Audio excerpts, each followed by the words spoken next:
Now, here's the kicker. Unfortunately, the impact of this policy is actually going to be further limited by the fact that the 5 and 6 unit developments will be subject to development charges, whereas 4 units and below are not subject to development charges. And so if you really think about it, the economics of building 6 units and paying development charges on all units is actually not much better, and in some cases worse than just building 4 units and not paying development charges. And so I think the city is probably going to be surprised by the results or lack of results from this program. This could go one of two ways, though.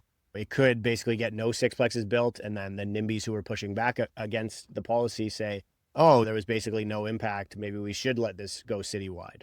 Or this could just say, wow, this was a waste of a policy because it got basically nothing done, and not feel like they want to continue pushing this policy forward. So if you use the city's most recent development chart, a 2-bedroom pays $80,000, 1-bedroom pays $52,000. So a sixplex, let's say 4 2-beds, 2 1-beds would owe $428,000 development charges, or $71,000 per door. So you're paying $71K more per door on a sixplex than you would developing a fourplex.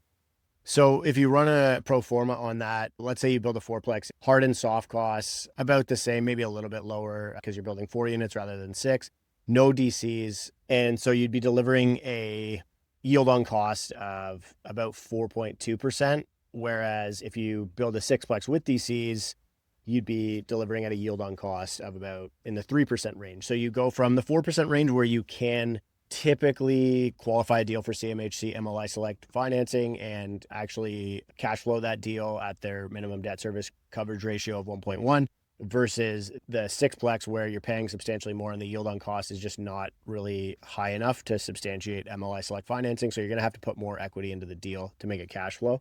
And so the question really becomes, why even bother with a sixplex? The big reason is that 6+ unit category unlocks that 50-year amortization, CMHC MLI Select